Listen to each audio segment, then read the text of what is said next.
libera Yesu. Omengwe kokikosila mapoko tokokikoteka kasirisamba lola. Libera Yesu. Osale kokikokufa lolendo kokikosila kasirisamba lola. Libera Yesu.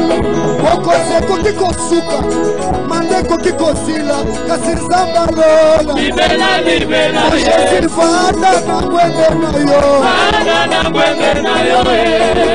Yesu. Libera Yesu. Fada na nuna mwende Yesu. Fada na mwende na yo. Yesu. Libera Yesu.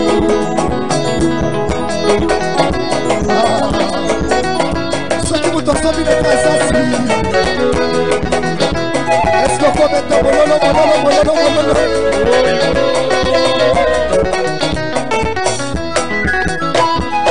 Hallelujah. Oya koyemba, oya lekibiso na mbongo. Koyelelo, oya koyemba, oya lekibiso na buye.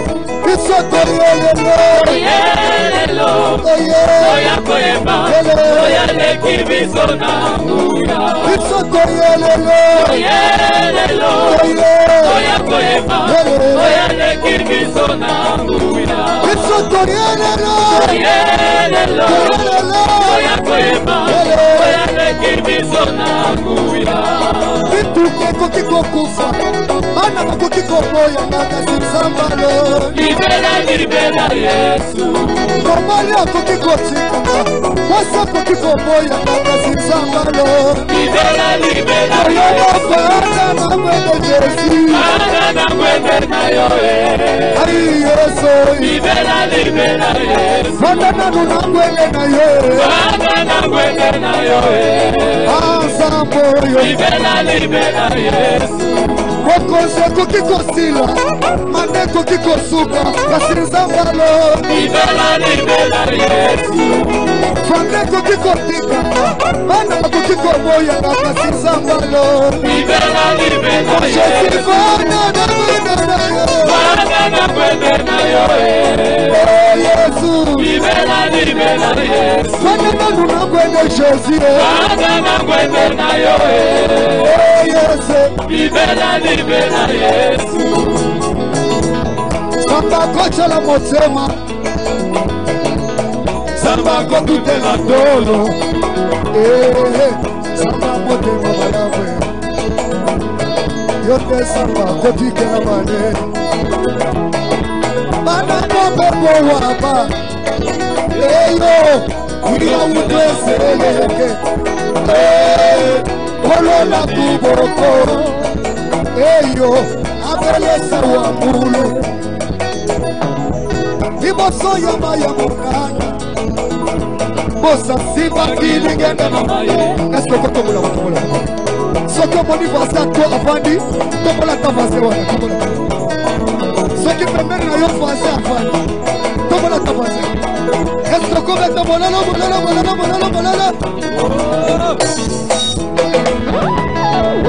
Iboso ya maya mukanya, bosa siba kilingenda na maye. Yesu yonde lingenda wale kia mose. Yonde maloba wecha kakinya na motema. Eishada lingenda.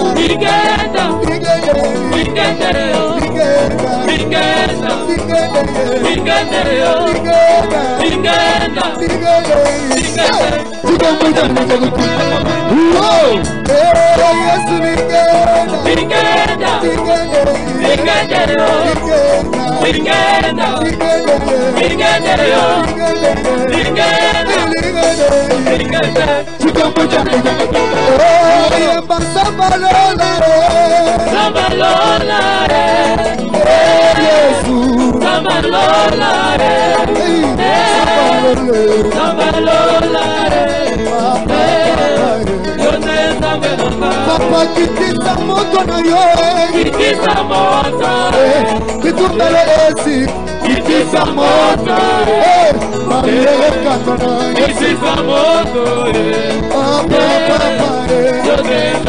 sabe na salabika moe, biso Salabika mwae salabika mwana yo Yesu Salabika mwae Yote nzambelaka Angeleza wamule Wamuleo Wamuleo Wamuleo Buya buchalelo Su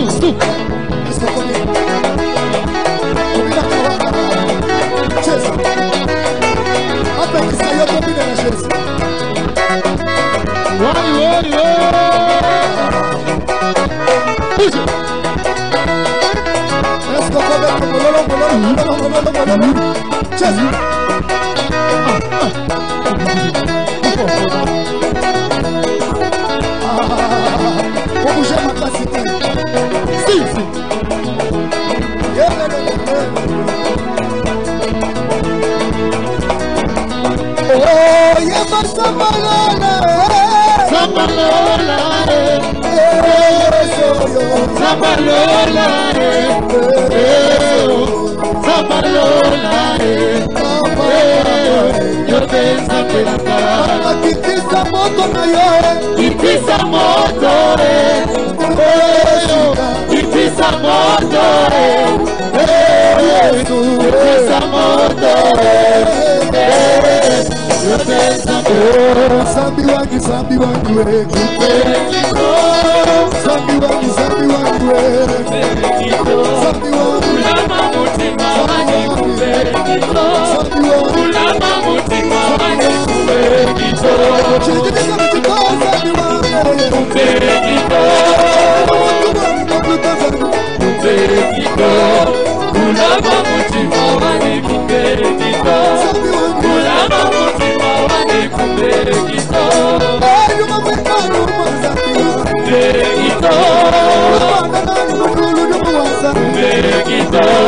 Ulama mutima wani kubekito Ulama mutima wani kubekito Kubekito Kubekito Ulama mutima wani kubekito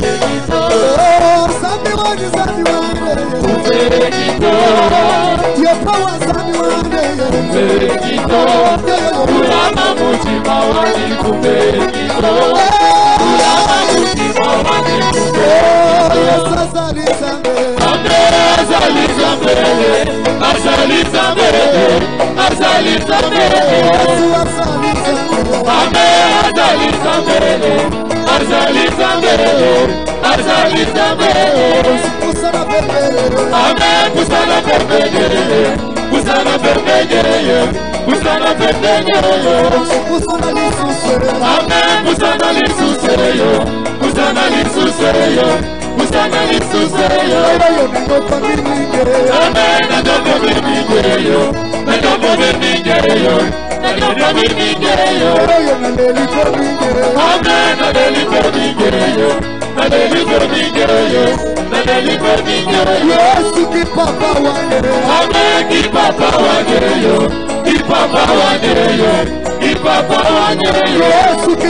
Est-ce que tu connais le tu offres?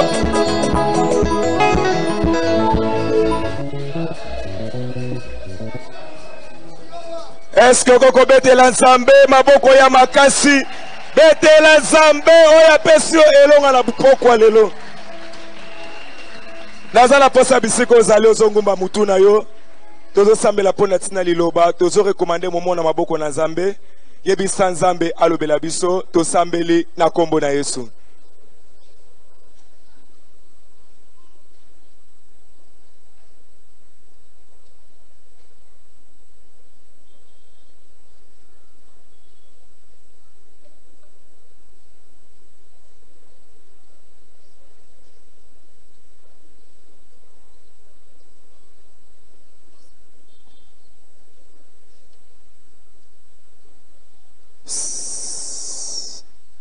Papa topesio maloba.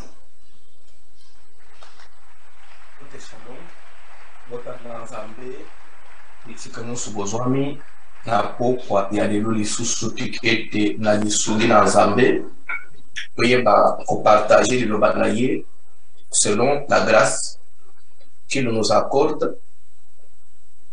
Thème na biso ezali toujours le même, autour bien sûr. Les grandes destinées attirent les combats spirituels, provoquent les démons. Les grandes destinées provoquent le diable. Satan alingaka komona mutu ya grande destinée te milimo mabe na kanda. C'est pourquoi tumba mususu makamusu ezolanda yo. Peut-être vous vous posez trop de questions. Il faut comprendre que quand on a une grande destinée, il y a des combats. Et il faut d'abord que vous soyez avertis pour prendre conscience, et de deux, faire foi en Dieu, que Zamboyo apesi a tie destiné à Katinangai, à Zamwana na Motute, de trois, voilà une ligne de conduite, où était au Kende, Tinasuka, pour la côté na destinée na Zambé. Et aus que toujours la sur cause ya ba kombango to o ezali to ba porte o ye koti ko Satan et tombango malgré j'ai conscience mais au long te de tozali pozonga toujours na mukanda na Josué 6 tazotanga toujours le même chapitre Josué 6 12 14.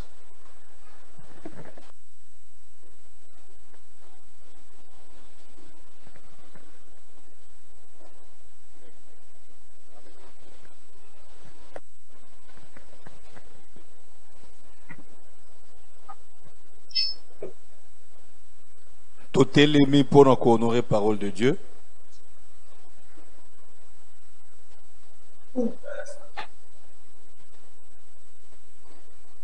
Josué chapitre 6, les versets 12 à 14, nous lisons au nom de Jésus de Nazareth. Amen.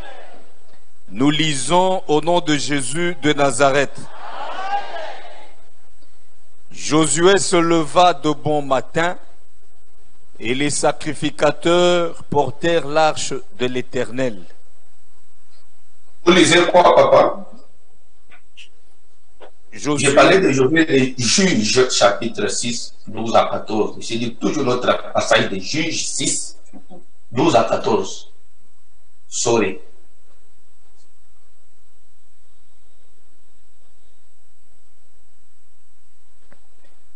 L'ange de l'Éternel lui apparut et lui dit: L'Éternel est avec toi, vaillant héros.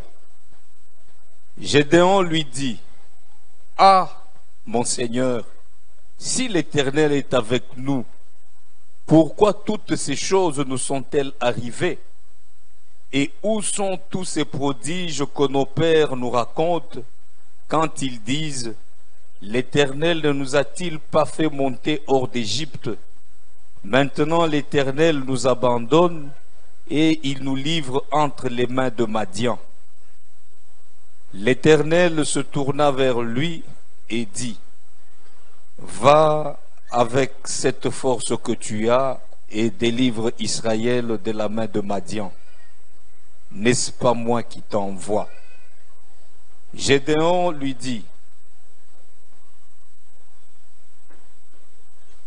Tozo Fanda, Tokobakisa 25 après, Tamba Pambola Dino. Les grandes destinées attirent les combats spirituels. Alors, toujours la cause, il y a les bossos contre le qui est hôtel de famille. Hôtel A-U-T et L-S au pluriel, hôtel de famille. Bitumbelo Yamabota Nabiso. Je crois que après j'aurai aussi, si tout va bien, Christ nous fait grâce. Il y a tant que expliquer d'abord les quelques types des hôtels. Et toi, là, d'une manière générale, nous allons d'abord expliquer hôtel de famille. Tu peux expliquer hôtel c'est quoi, ma type il y a hôtel. Hôtel de famille. Les autres là, dans Israël, la salle qui m'a cambré c'est pédé c'est qu'ils embêtaient. Nous avons pensé qu'ils vont pendant 7 ans à livrer qui bango na maboko ya Bamandianite. Oyo banyokola ki Israël makasi, maltraité ki Israël makasi. Makasi pendant 7 ans, Israël soki a loni Bamandianite et comme na tango akobuka bangonde baye babuki. Alors pas c'est comme qui na point que moi il va pas vivre sur les athées. Babani kungangu ou crier par Nzambe. Les babani crier au thème Nzambe l'embilissus.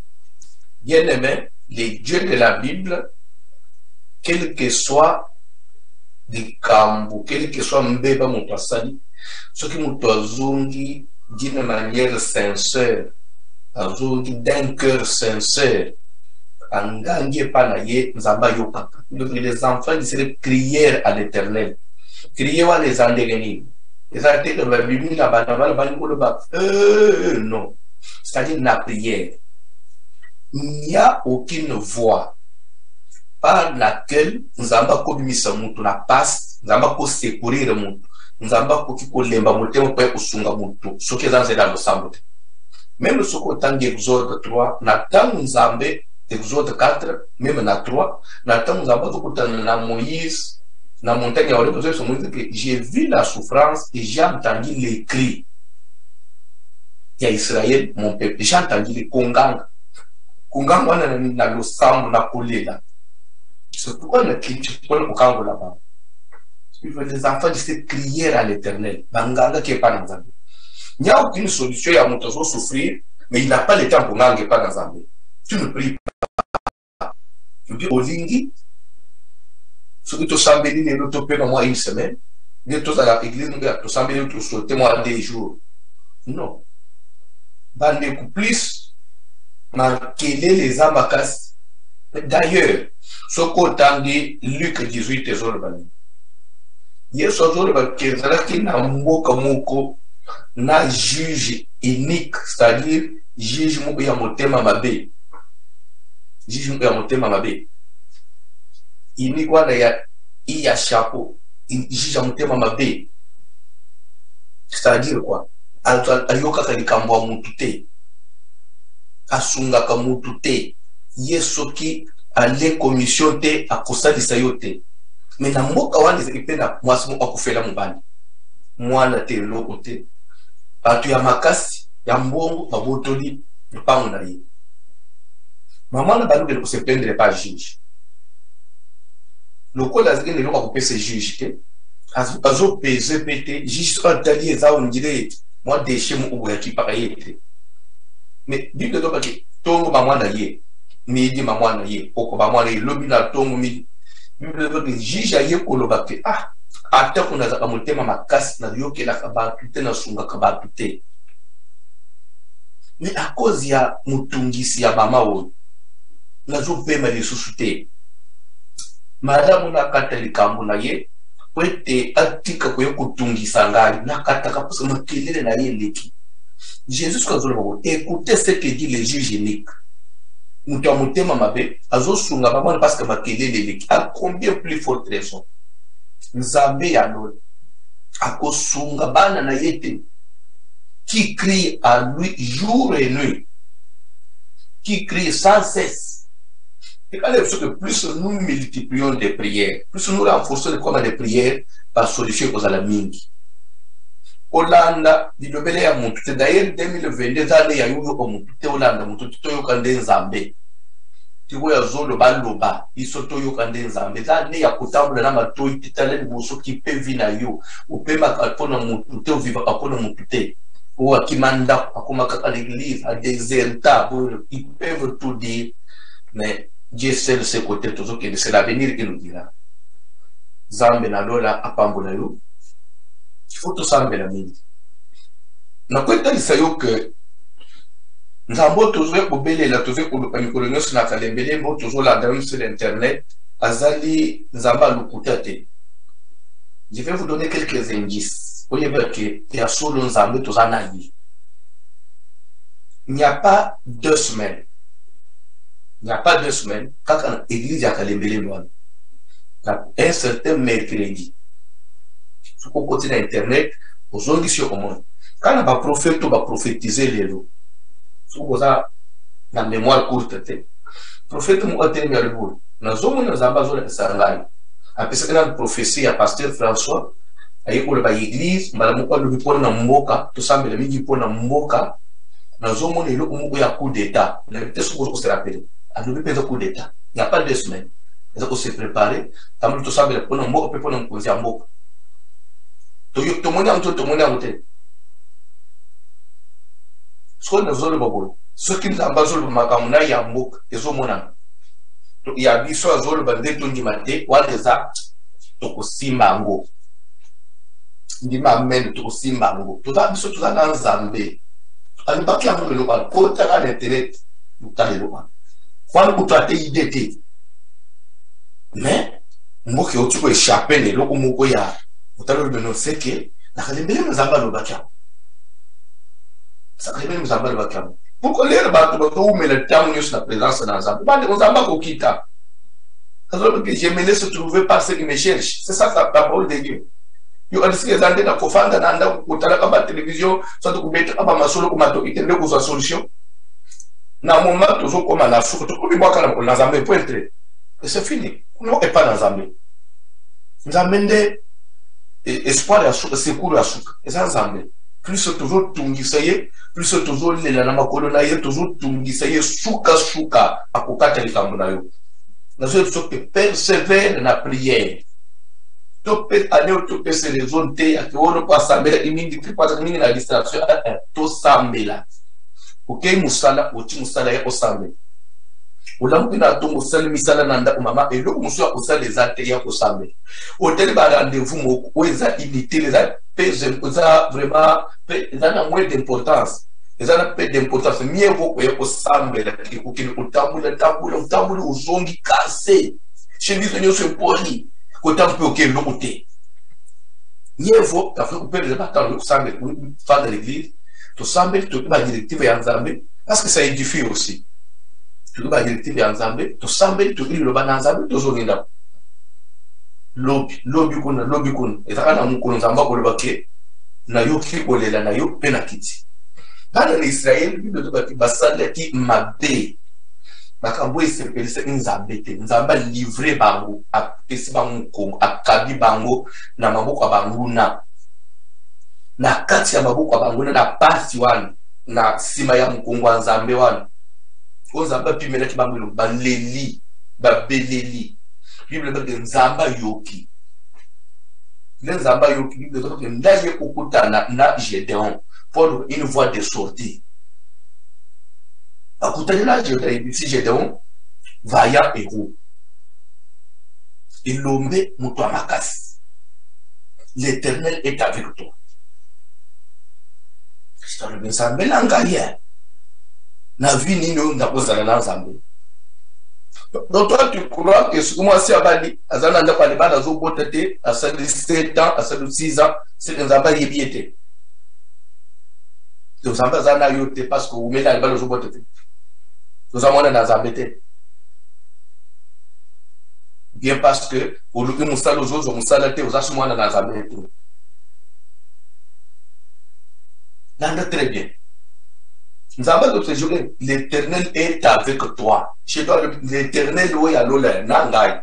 Na vioyo, na zamba, na zobatama, ponangi ka tumwa bi umke parce que ceux qui va suivre babotol. Na yoni ka tumwa masango, moi farine mke to moi vivre. Ne zamba vio kote na ngai, alola kazana ngai. Zamba kaka na modelo l'Éternel est avec toi. Na zoye bisayo que zamba azanayo. À moins que yo mukoza na oyebi kozana nzambete kama kama monazolo ba yo mukoyi tamsunde ngotambu naka kozala kindo kozaba bisana na mulili nde ozo en tout cas pardon mutunyo soze mibwaka komikwisa na makolo na nzambe komitika mobimba nzambe azana yo nzambe otika yote l'Éternel est avec toi ne je dois réagir non nzambe na biso si réellement nzambe azana biso wapi ba grand prodige ya nzambe oyo ba papa na biso azali oyebisa biso oyo bayebisaka biso ti lelo ke nzambe moko azalaka nzambe bakoko na biso nzambe abraham tozalaki bawumbu na egypte tala ndenge nzambe abundelaki biso bakoko na babuka pharaon afungolaki mer rouge akweyisaki mana na désert apasula jourdain totambulaki na kati na désert elamba moko na nzoto epasukaka te 40 ans okende kusumba elamba wapi na elamba wana na sapato moko na makolo vraiment tu nzamba lesi biso nzamba abati biso pendant 40 ans na désert pendant 40 ans eza 431 tant que les 40 eza 431 ni bato yebisanga elamba nini yokobatela kozana 40 ans elamba moko pasana 40 ans atobomileni mais ces gens là batambuli na désert dans un voyage enfermé comme bato bazana kati na mwa prison ou bakoki même okende kosumba eloko te okende kosaprovisionne te même vêtement babima nango na Égypte nde ti bakota nango na Kana epasuka te et c'est écrit dans la Bible les autres bake sapato na bino ebebi te elamba na bino epasuki na nzoto te c'est écrit na mokanda na Deutéronome donc bana na Israël basaki na masolo nyonso ana ya nzambe na mituna bango nde yoda yebi nzambe oyo ya modele wana ndenge biso toyebeli ye na vie oyo tokomi nango olobaki nzambe aza na biso no Dieu nous a abandonné nzambe jamais cette communauté naza na bi pomi eza ndeke bosalaki mabe mais lokola bongangi nazongi naza na bi kola bozoki bongangi naza na bulu ngai naza na bi kende sikoyo odélivrer Israël libotana wa Israël jido le bingali na kende na bandi na kwa nini d'abord je sors d'une famille très pauvre nakati na Manassé et nanda kwa tata pe naza mwana mke na iloko nini na ba moyen nini relation nini naza nango pona ke ko délivrer Israël mboka mopimbo nzambe n'est-ce pas moi qui te dis ngai te mutu nazola banayo avec la force que tu as en d'autres termes je dirais avec le souffle que tu as. Bien aimé, je vais te dire d'abord le souffle de vie que nous avons, c'est une force, c'est une capacité. Mais à partir de là, nous avons comme un monde qui peut faire beaucoup de choses. Avec la force que tu as, va avec la force que tu as. Et tu vas délivrer Israël.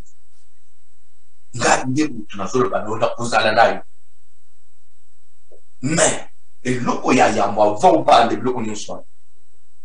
Que nous avons un apatata na yo, et ça na hôtel mon ya bal. Tata na yo tombo hôtel ya bal. Renverser hôtel wa. Yikolo ya hôtel wa. Okukuta ça na kabon zungu moko, tchamu panzi. Sacré. Donc zungu moko, quand on dit sacré, c'est-à-dire que et le moko ba bonza na esprit. Et le moko il faut mutako simba n'importe quoi simba te. Et le moko ya ko respecter. Le moko ba zo banga parce que ce que ba le kwa so simba okufa. Et ce ko simba ko vous le ko beba. C'est ce qu'on dit sacré. Sacré, c'est ce qu'on ne peut pas manipuler, ce qu'on ne peut pas profaner.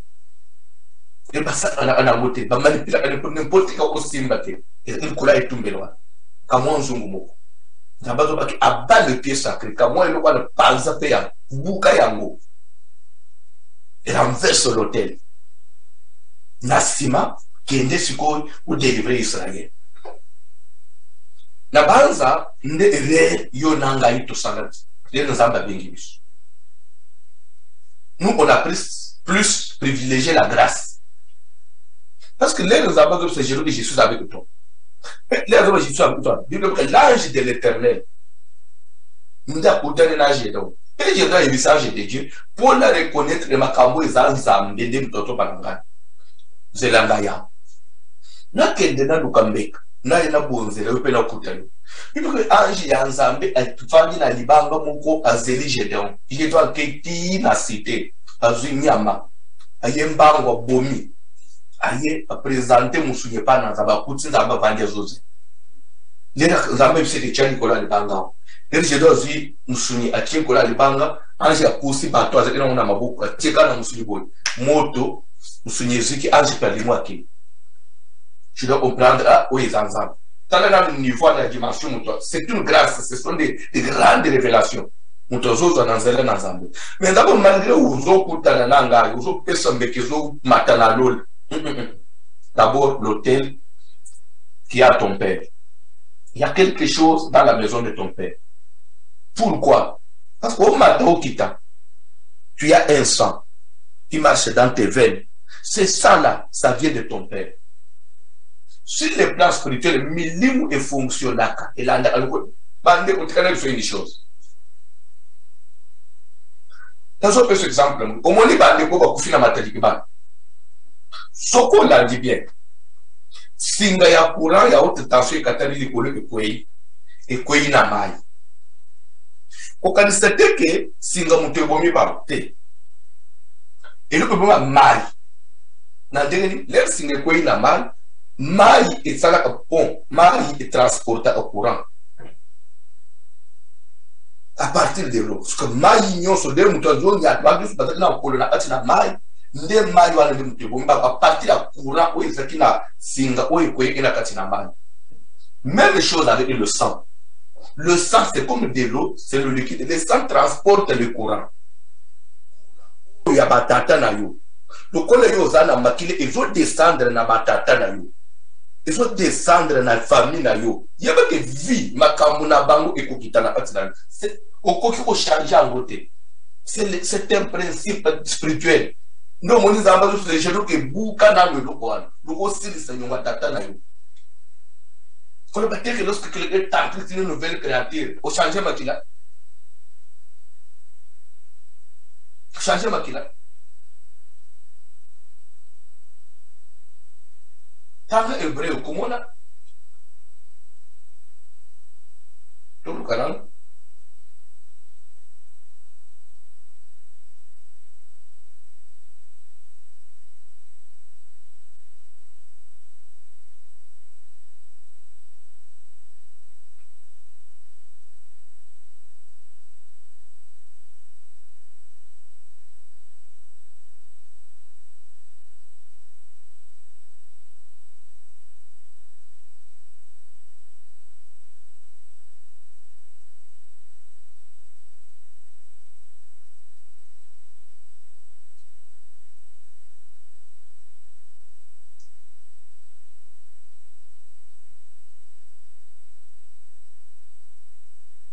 Dans le Hébreu chapitre 2, verset 14. Hébreu chapitre 2, verset 14.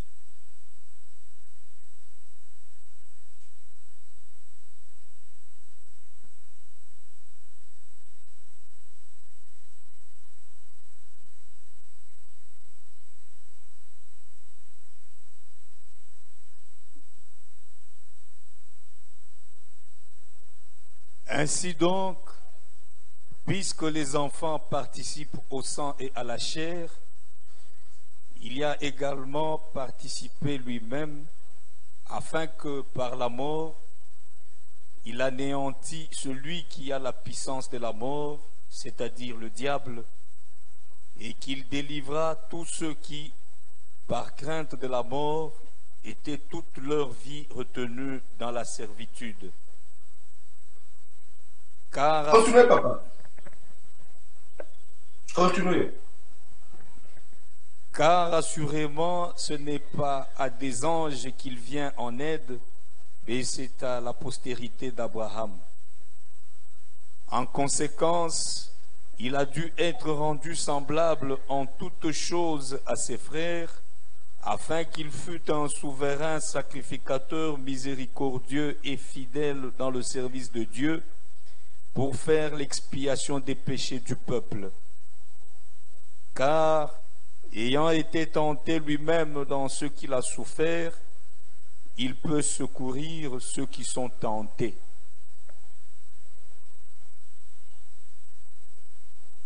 Dans la Bible, papa, tu as fait aucun pas de problème. Dans le verset 14, puisque les enfants participent, ainsi donc, puisque les enfants participent quoi? Ceux qui ont participé, ils prennent part. Participer, ils prennent part. Part nani au sang. C'est-à-dire quoi? Ils ont une partie ou ils sont une partie de notre sang. Donc, vous allez partir avec il a tatanayo. Vous allez partir avec il a maman. Et ça, n'est pas moko, au changer. Ainsi donc, puisque les enfants participent au sang et à la chair, né au monde à même 50 ans après. Ce qui va dire que Moutousko ya lelo, ce kazali na lien à la parenté à Koufa 50 ans après. Avec la technologie, avec la science actuelle, Mundela de la mesure ya Koukene Bozo Moukou ya 50 ans. A créé. Nama kile ya mwana lelo bataka biso bazabane. Yo ana lelo kwa. C'est-à-dire que la kati ya bana na yo eza eloko na yo eza. Eza li moko na raison. Et ça dit que Jésus comme libérateur, Moutou esengela ko sauver mukili. Mukili ni oye tekami na Satan.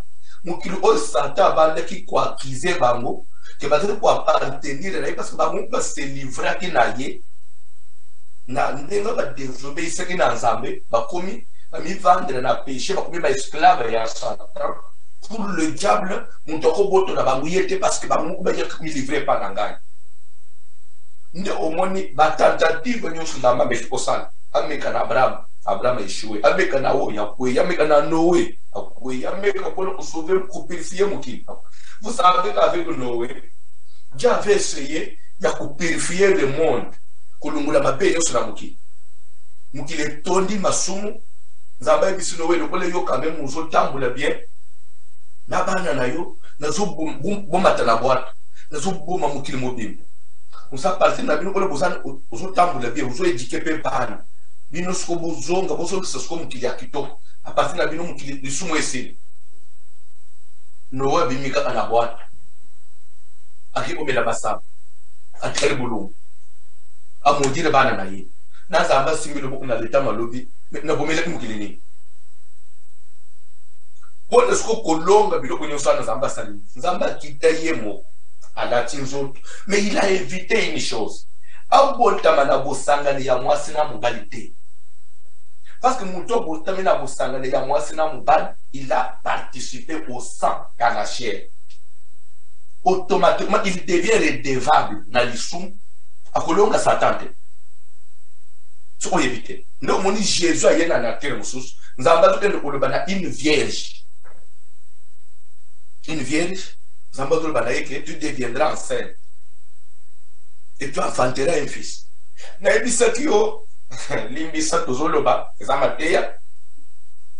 Pourquoi aussi Dieu ne pouvait pas se prendre même une femme ou à ça, une fois, deux fois, à ce période de vierge. Dans la Bible au monde, c'est justifiable. Natango Elimelech Kei na mboka na Moab. Na bana ne mibale ya mibale Nzamba frappé bana ne ya mibale bakufi sans kobota Dans le la Bible, c'est-à-dire que comme moi Elimelech et Koufi, parce que à bout de bana quand Bible a mis bana moi Koufi, il est pas Koufi. Comme moi papa n'a pas ça les et Koufi parce qu'à toute postérité. Mais il y a comme méthode moi basé sur ça. Moi quand il y a moi si à moi na ye azokangamana na umi. Ba ye kokota na Bethlehem. Ba yo kuluka siko mobali. Azo kokutana na Naomi. Azo bota na Naomi. Mwana wana bazolo baki azali mwana ya Elimelech. Comment? Pour basali formule nini? Ce que tozongi na Genèse 38. Lisolo ya Juda na Tamar. Ukoyoka Juda boti bana ya mibali. Mwana ya liboso ya mobali abali mwasi na kombo Tamar. Mwana na tambuli mabe nzamba bomiye sango bota. Nzamba privé mabota. Juda zo bisa Tamar. Fanda kukendete. Azu mwana nini mususu. Va vers la femme de ton frère et suscite. Suscite veut dire, et ça ne te réveille, et ça ne te va pour la moussa, la postérité à ton frère. Comme pour dire que cette femme qui était la femme de son frère, dans son sang là, parce qu'il était déjà en communion avec le frère, mais qu'il a yaoué ou fait qu'il a une moisson. C'est comme ça que Dieu ne pouvait pas le prendre une femme qui connaît les hommes. Parce que même dans le coucher, dans en elle, il y a déjà maquillé à Mibali ou Yakutane Naba. C'est quoi il était bilo quoi? Na kata tonako. Ndomona omwasi mususu osali mobuluti oyo bali ukoma boy mobali mwindo mwasi mwindo uboti mwana pembe. O mwana pembe alangi vie Gaspard. Où il y a 2019, la carrière parenthèse. Parce que ce système il a bien Gaspard. Mon boulot est là comme un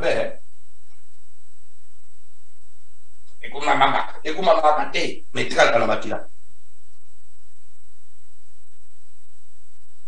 Oh, je quand il regarde. J'ai raison, parce que les enfants participent. Une fille vierge, elle est validée. Mais, moi, ça le tourne, mais, écoute ça, le Saint-Esprit viendra sur toi et le très haut découvrira de son ombre. C'est une vierge où il n'y a aucun sang à mon bal. Et moi, la Bible. Ce que même, la Bible, la dans l'Ancien Testament. Tribu de Benjamin. Atombogela nzamba. Nzamba lubina Israël bobo mababa. Baboma tribu wana. Batikala muke. Muke mpe babika bakelo kubata manazamba. Nzamba libo exterminer ba. Ndela sima bande on va pas kusambe nzamba jamais tu ne peux pas faire ça. Tu as 12 tribus. Tu veux exterminer une tribu. Et vous allez ndenge ni. Ko exterminer de kuna bisote. Na mawa nzamba lubi. Na pour exterminer tribu mon côté parce que c'est prophétique. Alors yebisa ba oyo ni bali ya tribu alo batel muke wana. Bokende bo accompagner ba na guerre, bokende na mboka sokolo, bobo mabatu ya mboka wana. Attraper les filles qui n'ont pas encore connu les couches d'hommes. Fio akoucher na mobali, c'est-à-dire vierge. Bo so ba des ya ba étranger ya mboka mpai. Ya bikolo na dobi ke boko bala na bangote. Mais allez prendre, puiser des filles qui sont vierges là-bas. Boya là-bas. Vous pouvez savoir que vous avez une tribu de Béchamé Batikal. Vous pouvez savoir que vous avez 7, 8, 9. Vous avez des pour fructifier les tribus Oyo et Kalimouké. Mais pourquoi vous avez Bazoba, Bazoba, ceux qui n'ont pas encore connu le Koshidom, de faire que Makila y a mis Badouana Makila du Pôle Moussoué au compte en Israël. Quelle formule de Dieu. C'est pourquoi tu as Makila et l'eau comme un pays. La makila nan tata na bima sala ina nzambe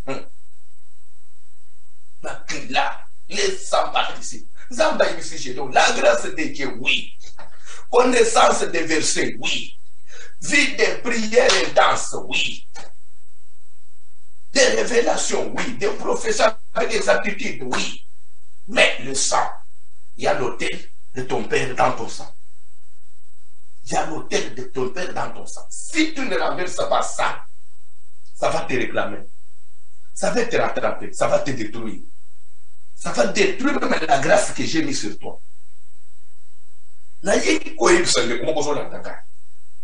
Osa courageux. Osa n'envoyer la poluka. Mais le gomo est trahir yo tendeko. Comme soso même mama kile abatu ba avancer kate ba kenda musikate. Luka hôtel wa ne kweya. Et kweya ka. Ce qui est impossible, mais là-bas le bien. Bible est pourquoi Jésus Bible ainsi donc, puisque les enfants participent au sang et à la chair, de qui? De leurs parents. Il y a également participé lui-même, de Jésus par lui, nous autres, pour terminer nous autres, pour afin d'anéantir celui qui a la puissance de la mort, c'est-à-dire le diable. Pour l'onga. La délivrance est possible. Délivrance est possible. Et qu'il délivra.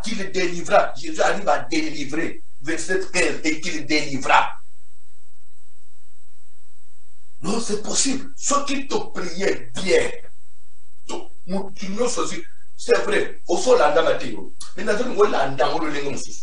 au prier de musu, au prier de ce Seigneur, na lingi singa wa le katana, au tel wa na makile kweya.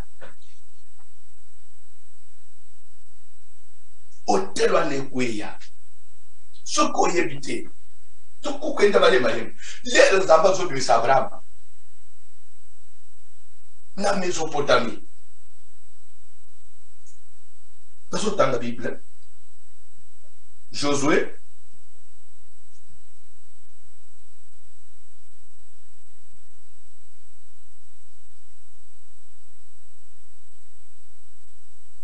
Josué, chapitre 24e, à partir du premier verset.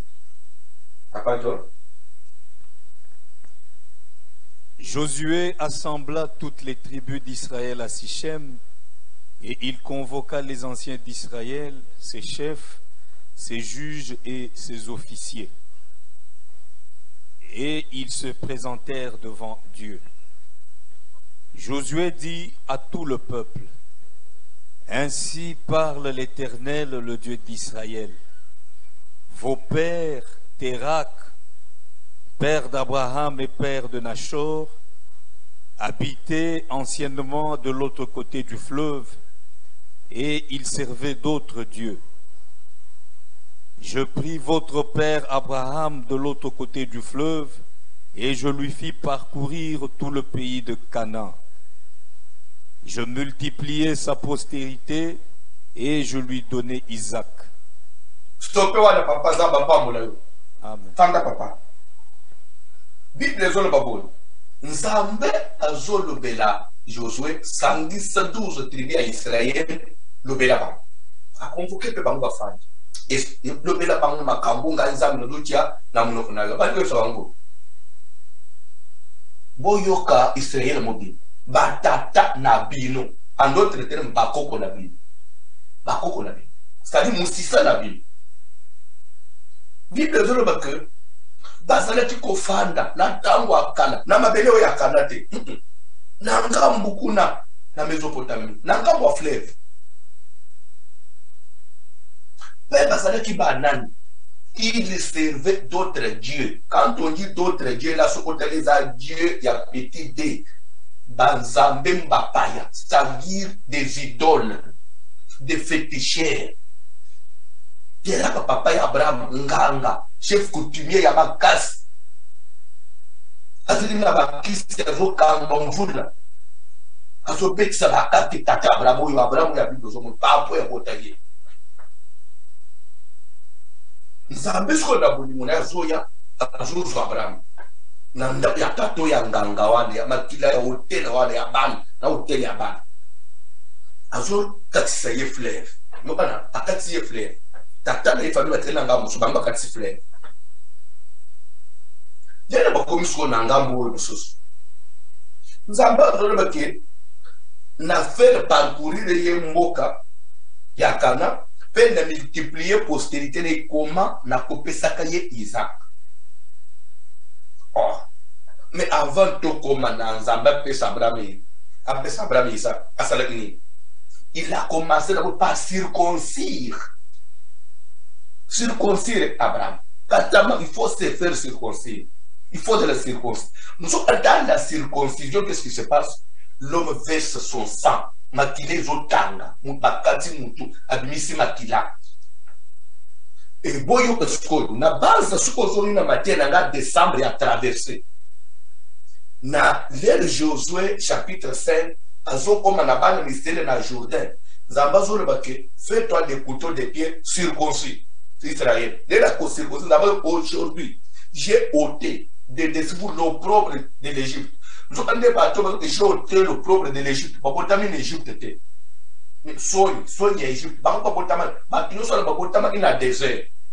Mais comment aux longs la macamo Égypte? En Égypte, nous sommes portés à comment? Parce que nous ne connaissons pas l'Égypte. Oui, vous portez l'Égypte à travers votre sang. Ce sont vos pères qui ont vécu en Égypte, mais comme vous descendez de ces gens-là, vous portez l'Égypte en vous. Alors, pour que vous puissiez boire l'éternel en Égypte, na circoncire, na bimisi makina en Égypte, pour vous comment école, beaucoup takana, beaucoup de ce Jourdain. C'est-à-dire qu'ils allaient pour renverser l'hôtel, il y a Égypte, pour pas qu'on t'a pièce. Il dit, j'ai roulé. C'est quoi Dieu a circoncis Abraham? Bien aimé, tika na musalo, zamba circoncire. Il faut télé, makila nyonso, oyezo benda, makambo ya famille wanda. Okokende kaka na libano, lobi makambo mobe utaka na mariage. Makambo yezo, bitumwe ebimeka na mariage, soko langi bien. Zonga baluka kaka na rétroviseur, tala famille na yo. Tala via bandekolo ya base. Même chose. Peut-être que tu avais semblé échapper la poème. Et c'est le principe. Il y a spiritualité. C'est ça. Les spirituels travaillent comme ça. Même yo moi on va se côté. Aujourd'hui on échappé. Famille wana botanga mingi. Mais toi tu as échappé, tu as eu les diplômes. Mais ce qu'on musala ce qu'on ya malonga izawapi. Ou échappé ne le bazelo ne le musu. Des ambassadeurs séchés. Donc pour toi éviter biloko renverse l'hôtel de là.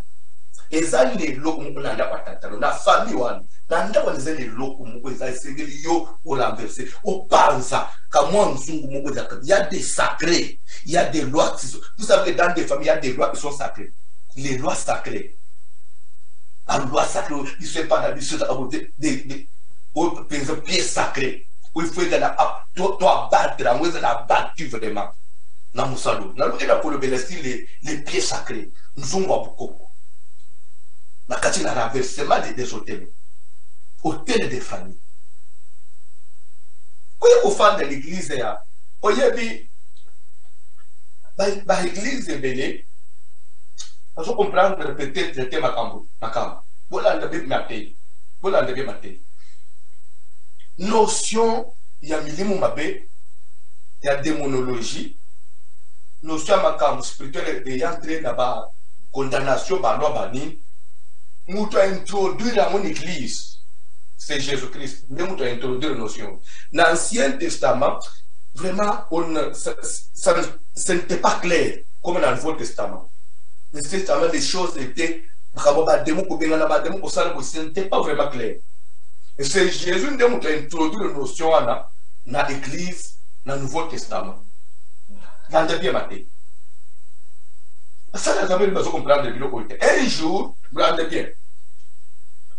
Jésus a dit que il na pouvoir mettre en tout cas aux affaires. Mais le papa, le côté toqué, même na milieu chez autres services. Mais il y a aussi quoi? Et ça c'est tu sais quoi ya mboka wana ba kebe na milieu ba ye ba alunga kuna. C'est par Belzébul qui dit Belzébul dit Satan qui chasse les démons. Et ça n'a ngouye à Satan. Ndeo ya zo benga na milieu ba ngalo ba na bisoni ya ko zo ngouye ya nekwa benga na milieu. Jésus a zo zongi Satan. Vous ne pas parler quoi. Là, nous devons mater, s'il vous plaît. Si tu veux pas ça dans Zambo, même ça dans Zambo, à l'occasion, on a un bateau dans le train. Jésus a un bateau, il a douté là, que bateau a pénétré dans la Belzébul. Jésus a un bateau. si c'est par Belzéboul que moi, Jésus, je chasse les démons, alors, bana na bino sko na pesi pe nguya ba te pe ba benga ni milu mabe ba pe ba benga na Belzéboul. Alors ce qui est ça que ça bongo et que milu mabe to mi ko benga ni zo tosa bana na bino pe ba benga ni zo tosa, sachez ceci, c'est que c'est le droit de Dieu. C'est écrit comme ça, c'est le droit de Dieu. Le royaume des cieux est manifesté. Est-ce qu'il y a un serviteur qui peut me trouver ce verset-là pendant que je parle? Trouver tout le temps pour toute précision. Trouvez-moi ce verset. Le royaume de Dieu est manifesté. Je ne vais pas tout le monde. Et il faut analyser. C'est que si on ne chasse pas les démons, le royaume de Dieu ne peut pas se manifester. C'est que les démons bloquent la manifestation du royaume de Dieu. Après Jésus, les démons, le diable, de bloquer la manifestation du royaume de Dieu dans la vie d'un enfant de Dieu, dans la vie d'une église. Raison pour laquelle, comme premier miracle de Jésus, il dit, voici les miracles qui accompagneront ceux qui auront cru à mon nom. Ils chasseront les démons. Pourquoi il commence par les démons? Mais quelque part, il dit, ceux qui n'ont pas le royaume de Dieu est comme manifesté. Parce que pour que Nzambe se manifeste dans la vie, comme il faut chasser les démons. Il faut que les démons soient chassés. Il faut que les hôtels soient renversés. Il faut que la délivrance est salema. Nous avons salué au ténèbre matin. Et dans le thème, tu regardes la bande de la Bible.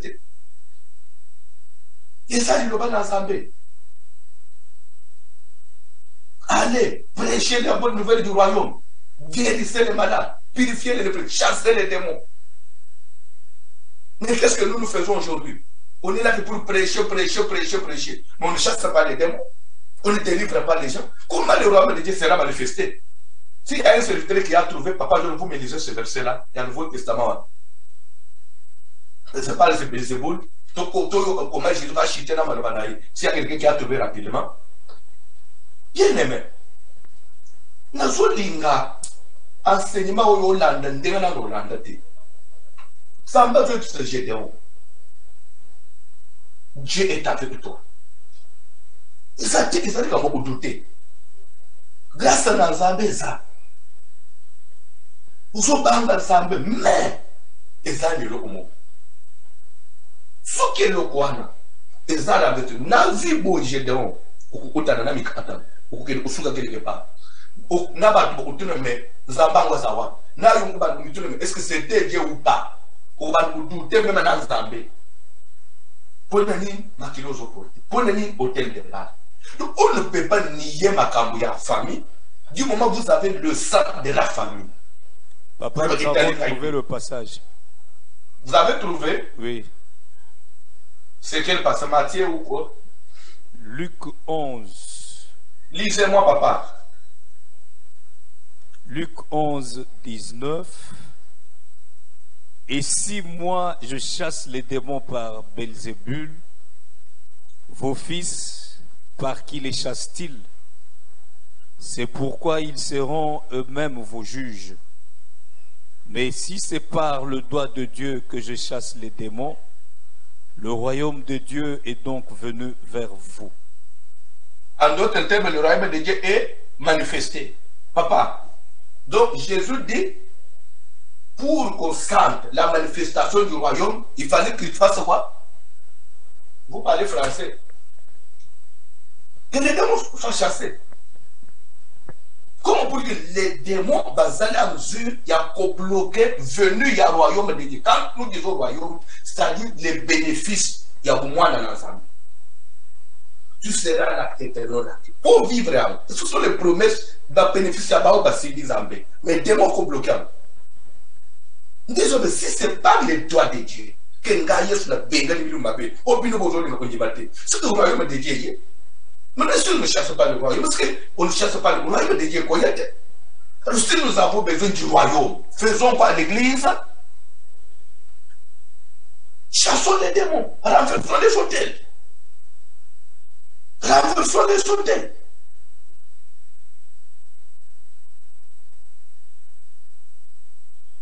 N'appelle ça que exemple, il y a Moïse. Tu comprends Moïse. Tu comprends Moïse. Vous comprendre Baldé me tout choqué.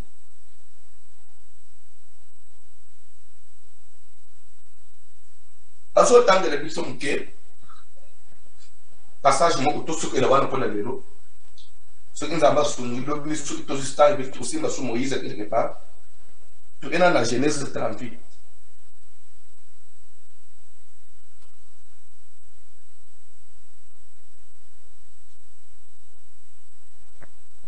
Dans le premier verset, papa,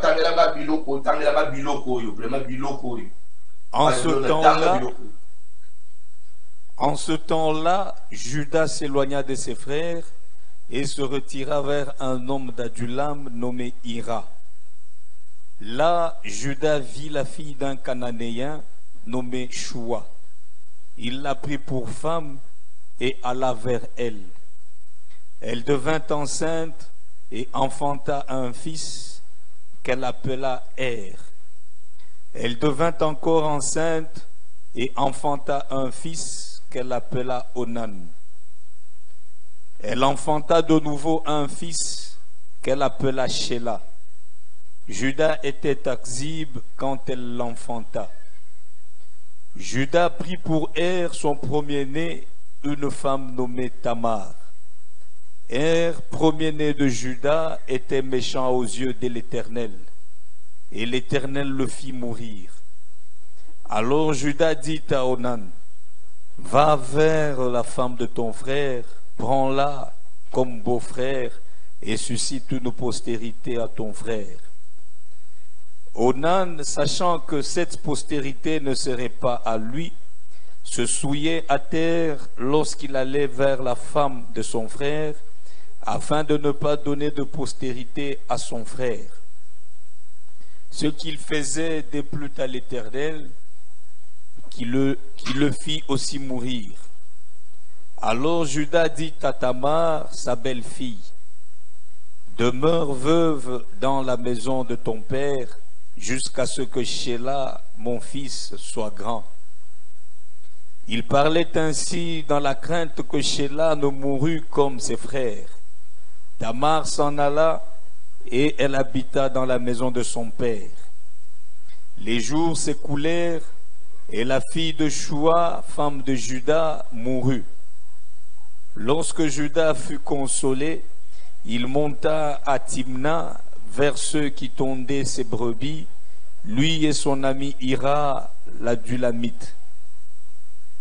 On en informa Tamar et on lui dit, « Voici ton beau-père à Timna pour tondre ses brebis. » Alors elle ôta ses habits de deuil, elle se couvrit d'un voile et s'enveloppa, et elle s'assit à l'entrée d'Énaïm sur le chemin de Timna, car elle voyait que Shelah était devenu grand et qu'elle ne lui était point donnée pour femme. Judas la vit et la prit pour une prostituée parce qu'elle avait couvert son visage. Il l'aborda sur le chemin et dit, « Laisse-moi aller vers toi. » Car il ne connut pas que c'était sa belle-fille. Elle dit, « Que me donneras-tu pour venir vers moi ?» Il répondit, « Je t'enverrai un chevreau de mon troupeau. » Elle dit, « Me donneras-tu un gage jusqu'à ce que tu l'envoies ?» Il répondit, « Quel gage te donnerai-je » Elle dit, « Ton cachet, ton cordon et le bâton que tu as à la main. » Il les lui donna, puis il alla vers elle, et elle devint enceinte de lui. Elle se leva et s'en alla.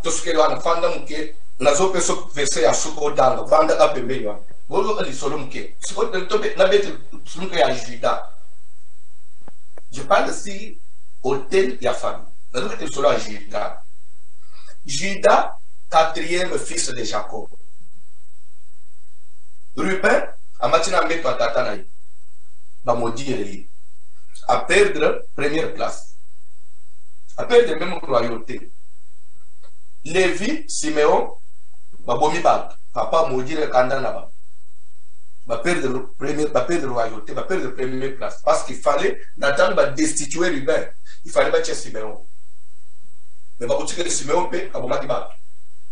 Papa a sauté. À combien pas Lévi, à Bomaki bat. Papa a sauté. À Kamati Bokonzi, à Pessi Jita. Jita bénéficié de Bokonzi. Mais il y a ce que Jita fait. Il y a ce que j'ai pour la Jita. Il y a côté la Jita. Nous avons des Jita. Là, il y a celui qui vivant de son père. Il s'éloigna de ses frères. Akabwani, na libota ke musika. Kana camarade moko kana leye. Akagamina munina ne wana. Baki ufanda na ye na kana. Kuna Juda akekobala mwasi kana leye. Suku botambe na timna oyo kote ya baba Delila. Ou bon ma Samson à côté ba village ne côté Juda akekobala. Abali mwasi na ye baboti bana. Et Onan Natiela.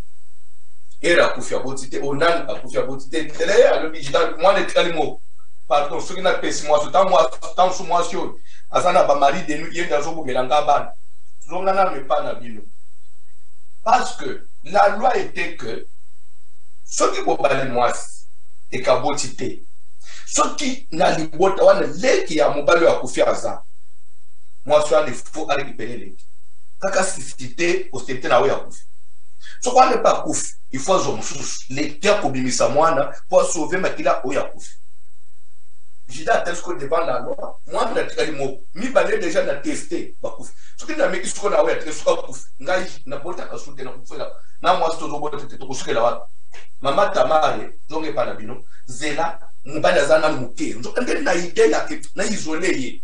Mais les qui pas na papa, le cas d'autres dans ma lobaké, ça ne vit na yo hein. Ma cabosina au peso, mobilité, à son donné beau. Voilà mon soin de ta femme. Ayo ça mouké, ce mec qui n'a pas le fallait, vous vendez les bannes à son colis. Mais papa Bogilo a joué au CDT. Il est pas ok, n'a qu'au prouver que ils sont bassi.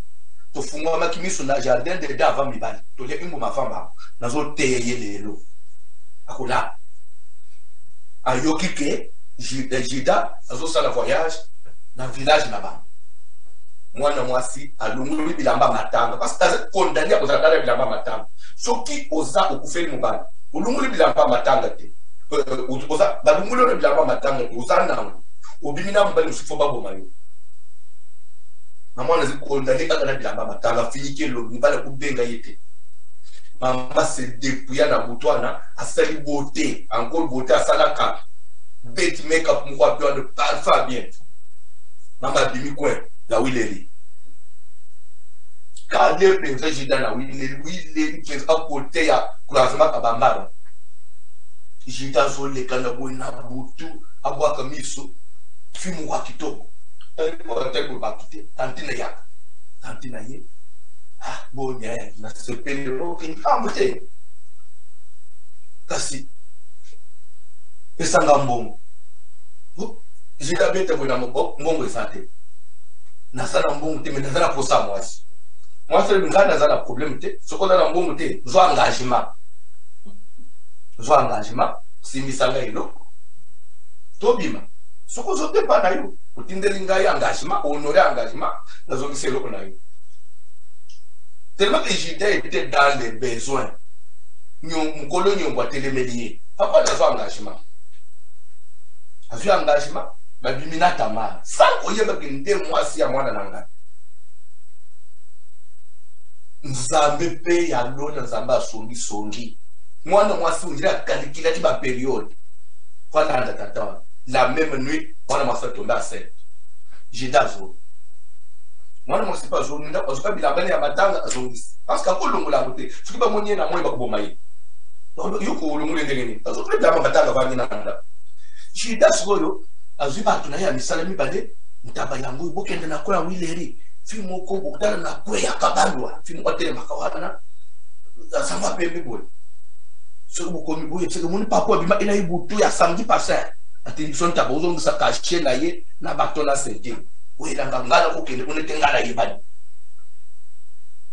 atwana baye bakoma na kwana titongo bakoni mwana mwasi tipo eti mwe bamoni bandumba mususwara fusa mama we bindumba mu kutatele makawa pembe bwe awo ya munda ibate uzuri bati so to ebiete iso awe za kabisa azo kele tsudo be msipa kwa me to moni mwana mwaswana te to sali 3 jours jitali afanda ngale c'était comme ça dans la Bible to kende ko misamu isate na kuluka eti bai ko yebe ke jitali kende kulanda bandumba afanda kana fanya bozo yenda ko perde donc ça tabananga kasha kusana na munini abato nilitaka kukafana afanda na hiyo jidava quelques temps après 3 mois ba yelio oyebini mwasi abana nayo azana sei tamara na zenye tamara viole nani mubebe ya matanga azize okende bukanga yetu yotobo mai eba kangi tamara ru yo uzuni bali ndengeni parce que yo toujours bombela yo mbali ya bien aimé kolimbo sala mutu jete eko baluketa yo na vie damara luboko mangaye bona zemi sa solo na kwanga date yangu ese koma imunene ni afa bobo mangaye ona ko pebo zemi yangu zanan ezanan loba ezanan ya president ya general te bokende mbangu te boelela koloba te afungulisa amisika she achena mesi abenda sentira achena mesi abenda bato achena mesi botanga boli komboli biloko ngemukoloze atali sentira bon boli bato amsala mi patron sentira on dirait ya yo non comment kokani atali bato baba du saka sheboyi établissement Jida sikoyo wangana liso sentiro wangana baton babeta mu établissement Jida na adresse yandako mbala mu Jida humilié Jida otombola lobi bolimi sangani c'est moi qui suis coupable ole boko maye botiga ikaka abota mwana c'est nzambe a récompensé et l'autre Jida salio et ça dit inceste c'est condamné parce qu'il ne pouvait pas aller vers moi c'est à moi Nandabate yoka sikoi to qu'est-ce qu'on a ligné ya Jida kindumba ya Jida ya ukendo bulanda ba mibali basi na kwa ya wileri na kusala inceste to suis sur David roi ya tribu de Jida de David ya suko abali basi ti alemi akekolanda nawe ya soda na ye na bitso webi solo et les la salam ni les zonga ina anda kuna ye inceste ou pas inceste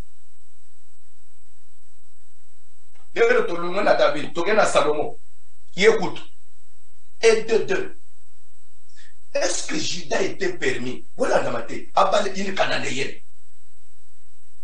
parce que ce qu'on t'a dit Genèse 28 bandeko Isaac azozo ordre et pas tatana azo pesa mwana na ye ordre azo pesa Jacob ordre okobala kanane okobala mwasi mususutu kanane nete Abraham a pesa ki Isaac a même loi Isaac a pesa Jacob mais yo Jida okobala kanane ne koma verset ya souk okomone sko koma ke lokwa nezaki mabe na Bible verset ya souk papa John tozo que là on le tangela ngai Deutéronome 33 to découvrir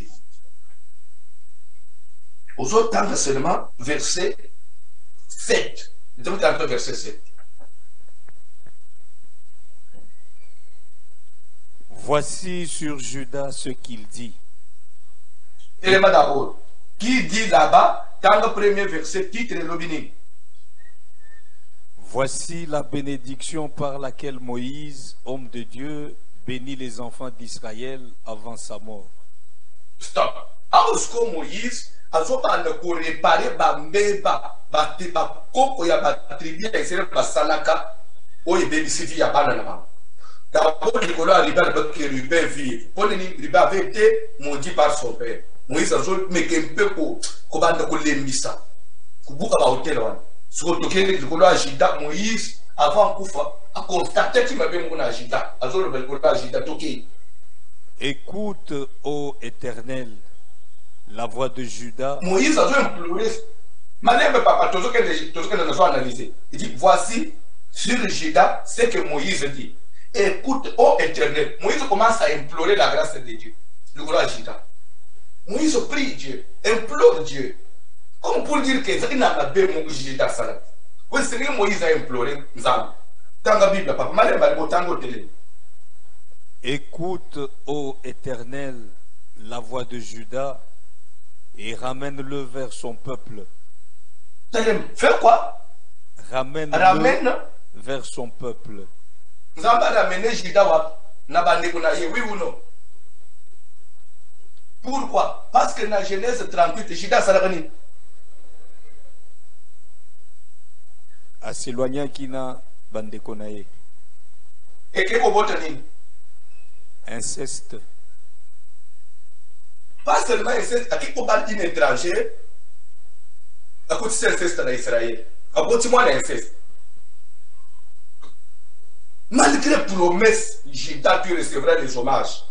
Mais Judas, moi je savais pas implorer ça. Yokela ye mawa. Zongi seye na libota na ni.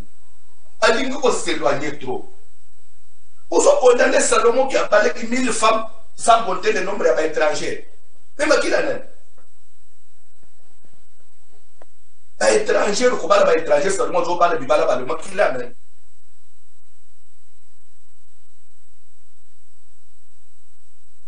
Dans la Bible, on a dans la Bible.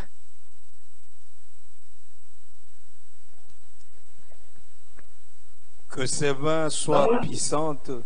Papa nakati, na mungu tilelo na sukiboy, to koba na sukiboy. Nakati, na siliki. Jida ko sala boyte. Hôtel de famille. Hôtel de famille. Parce que David, l'homme selon le cœur de Dieu. David, il bosse à base à Kanga, en mathématiques. Makirana.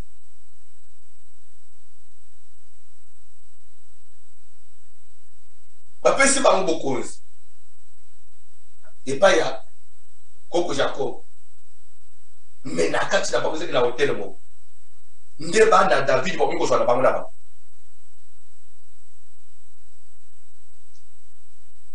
Bayemi kantik. Ele mai kulu.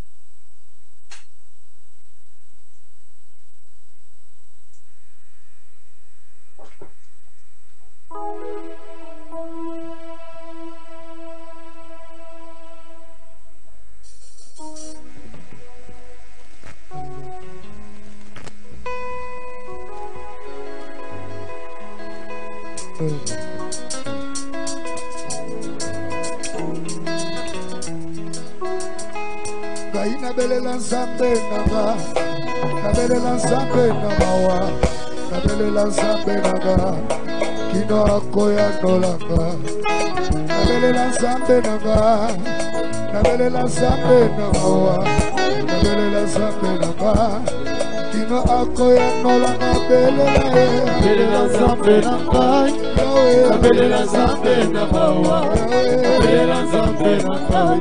Kino akoya nolanga Yahweh, kabelela nzambe nanga, kabelela nzambe na mawa, kabelela nzambe nanga, kino akoya nolanga. Naluka epai ya nani ye, nasenga na ndako na yo, papa nyonso na bana na ye, yango nalosambo nanga Yahweh, kabelela nzambe nanga, kabelela nzambe na mawa, kabelela nzambe nanga, kino akoya nolanga.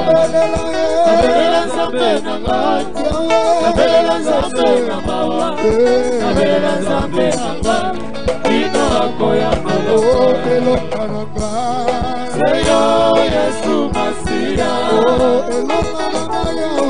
seyo mwana na nzambe, nakaleliyo Yesu elonga na ba, nakaleliyo Yesu bika mwananga Oh yemba na matia lelo Seyo Yesu Masia Oh nako yemba na Nzambe Seyo mwana na Nzambe Nakalelio Yesu elokanga Nakalelio Yesu bika mwananga Shila atana mosala na ngaye Seyo Yesu Masia Nakati ya libota na ngaye Seyo mwana na Nzambe Nakalelio Yesu elokanga Nakalelio Yesu bika mwananga Oh kembo na yo Kembo na yo Kembo na yo Kembo na yo Kembo na yo Kembo na yo Kembo na yo Kembo na yo Yesi osala ta fololo Yalo na yo na motema na ngaye Kembo na yo Kembo na yo Kembo na yo Kembo na yo Kembo na yo Kembo na yo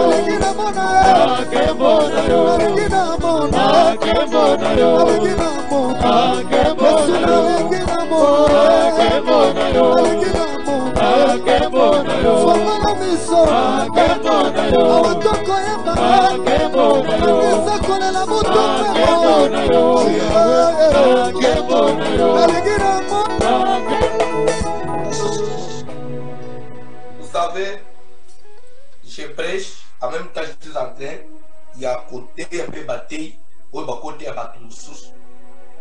La prière de Moïse, Deutéronome 37 dit, ô Dieu, écoute la voix de Judas, en d'autres termes, écoute la prière de Judas, et ramène-le vers son peuple. Quand on dit ramène-le vers son peuple, ça veut dire quoi? En réalité, Nathan et Moïse, Judas n'était plus côté Azalaki. À ça, parce qu'ils étaient déjà ensemble. Mais pourquoi Moïse doit dire ramène-le vers son peuple? Parce qu'il s'était éloigné dans Deutéronome, dans Genèse 38. Mais après, à ça, pourquoi Moïse vient dire ramène-le vers son peuple? Comme s'il était encore éloigné. Non, c'est prophétique. Ramène-le vers son peuple veut dire n'a pas s'éloigner na Yewana. C'est-à-dire que ce qui est éloignement physique, lui, sur le plan spirituel, il s'est éloigné. Il y a vie, il y a ban d'Israël, il y a Mibé, il y a Israël. Israël a un peuple mis à part. Il y a une vie où il y a un peu. Mais il y a un peu de Moustika. Il est allé faire où Israël a posé la tête. D'abord, il y a asali inceste nzambe zongisa na mulongo, c'est ça ce que ça veut dire. Aramene le verset zongisa jida na mulongo, zongisa jida na mulongo, jida ke musika hôtel ya jida ememi musika zongisa na mulongo, sinon ce hôtel oyo kwete inceste ko bana kozala kana kati na boto ndio uzomona na ndakwa David lisumu nzabazomona zongisa bale ya David bazona bamuna pe babuma. Osala prière. Outi na famille. Hôtel ni neza na ndako na bi.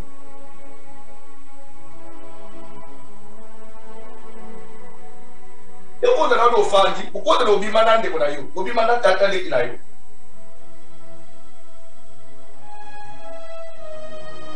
Bato papa na bino ko daka. Na le ki na ye na cousine na ye.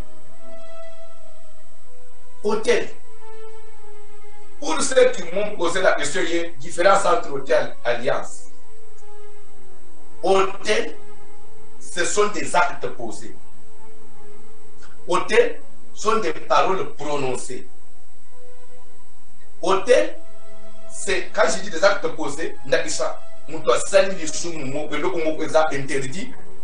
Nakisa, muto simbikisi, à continuer au culture, ma pratique au culture, eza hôtel.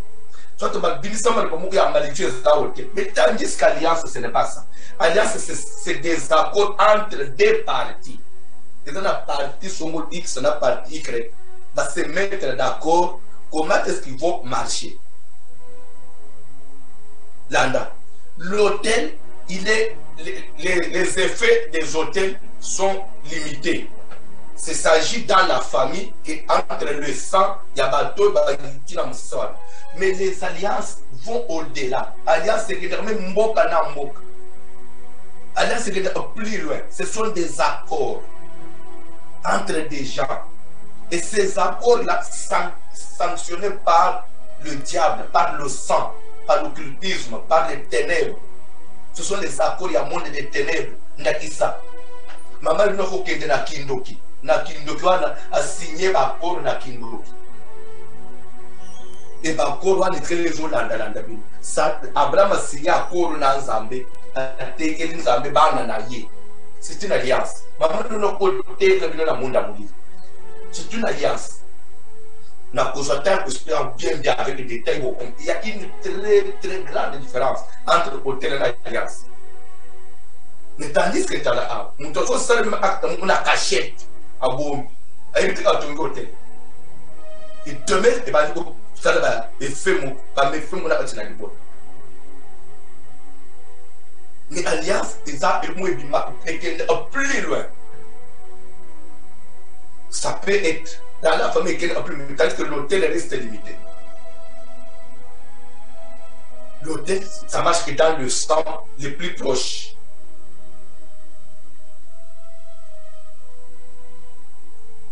Parce que dans le bifo, j'avais oublié de commencer par là, et nous avons communiqué. Je voudrais que tu pries. Hôtel ni, ils ont kangaka. Nini salama ungana yibite. Nini salama nzambe ungana yibite. Papa est dans la renversée. L'élo est dans la renversée.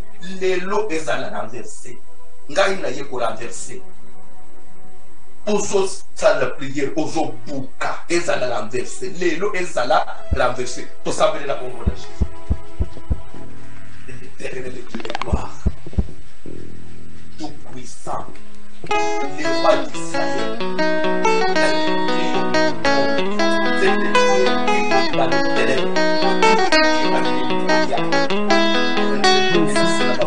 au nom de Jésus, au nom de Jésus, azobele la moto na Nzambe kita, azobele ko renverser, auquel nyonso molili, auquel nyonso esalema, auquel nyonso batonga na famille, oyo etelemi vie na ngai, oyo ezokanga avancement, oyo ezokanga koboka, oyo ezokanga komata, azobele na jugement ya moto na Nzambe, moto na Nzambe kita, kake ya moto na Nzambe, ekende kosabattre, ekende korenverser, auquel nyonso ya kutuba, auquel nyonso ya maloba, oyo etelemi vie na ngai, auquel nyonso ya maloba, oyo ezokanga ngai, auquel nyonso ya maloba, oyo ezomemela ngai instabilité, auquel nyonso ya maloba, oyo ezomemela ngai malédiction, auquel nyonso ya maloba, oyo ezomemela ngai souffrance maladie,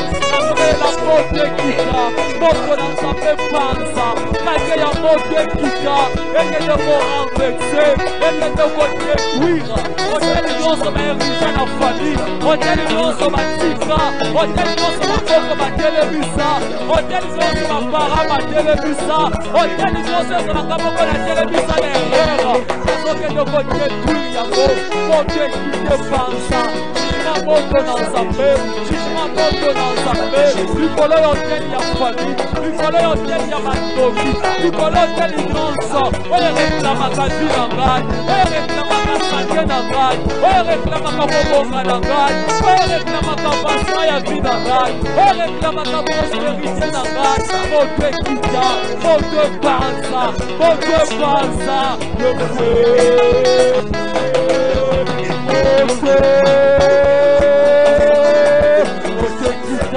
moto na nzambe kita, moto na nzambe détruit, oteli nyonso molili, oteli nyonso etelema, likolo ya vi na ngai, oteli nyonso batelemisa na kombo na ngai, lelo nazopanza yango, lelo nazopanza yango, lelo nazopanza yango, le feu de Dieu, le feu de l'Éternel, moto kita, moto panza, moto panza, moto la famille, hôtel la famille, hôtel la famille, Ekouya, les ala renversé,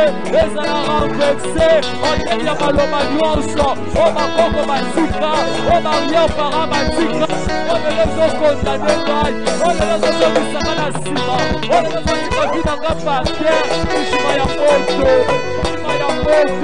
jugement ya moto, epanza yango, Panza yango, au nom de Jésus, au nom de Jésus, au nom de Jésus, au Dieu kita, au Dieu kita, au Dieu kita, au Dieu kita,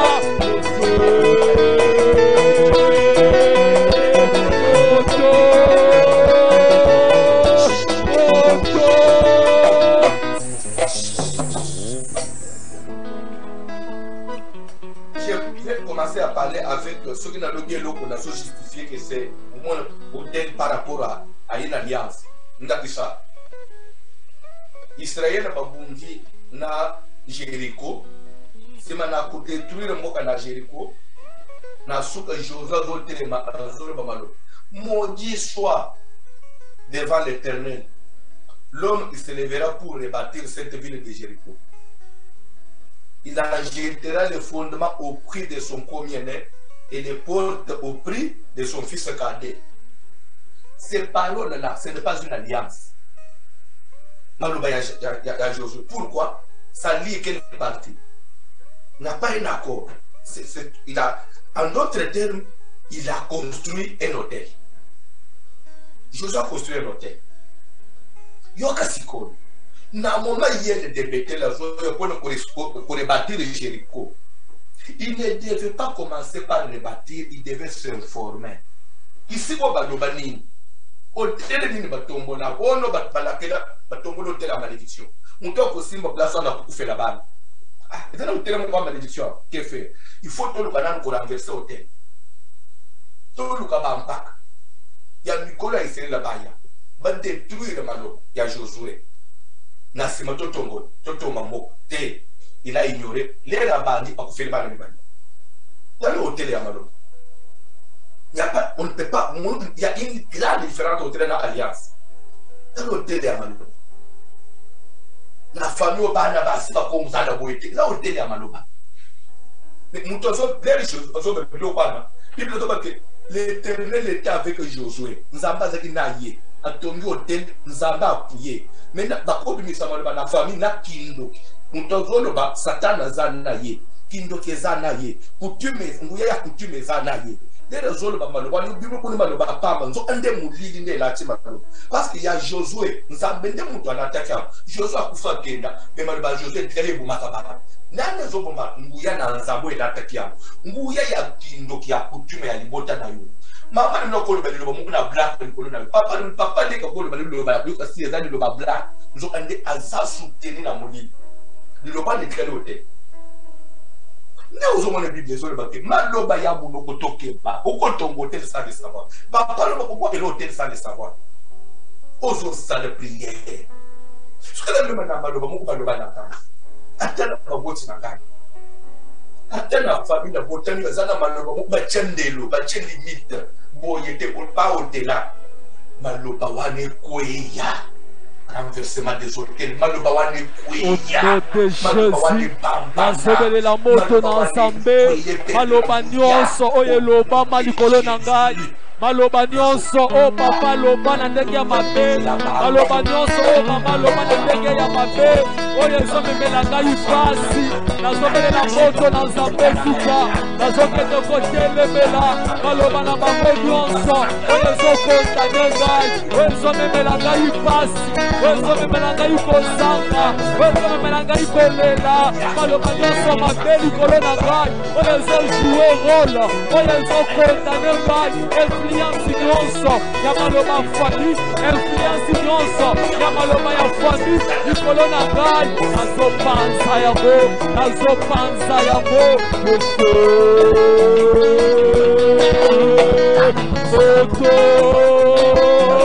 Kotekita, Totona Zambefela, Maloba nyonso mabe, oye loba malabika ngai, Maloba nyonso mabe, oye telema, oye konta na kangai,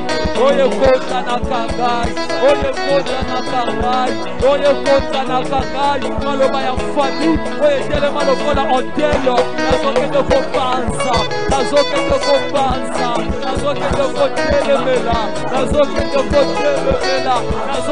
kotetri, maloba nyonso ya molili, maloba nyonso ya fami, oyo ezolandela ngai, oyo ezomemela ngai pasi, oyo ezomemela ngai maladi, oyo ezomemela ngai instabilité, oyo ezomemela ngai sécheresse, oyo ezomemela ngai chômage, oyo ezomemela ngai stérilité, kotekisa, kotepela, au nom de Jésus, nazokende kokuka, nazokende kotelemela, maloba nyonso ya molili, maloba nyonso maloba, ezala publiquement ou secrètement.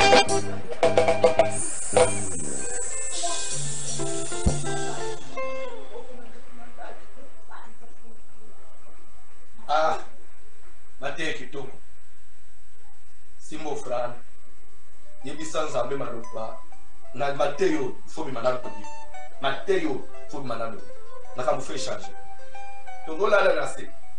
Fani Zan, Olukin Zambe, Oyoki Mathieu, Ostambe, Osal Bukla, Ostambe JDB, Tele, Osal Maoum. Il faut qu'on l'a. Simbo Fran, ça coule les bossons dans Zambe, Ostambe.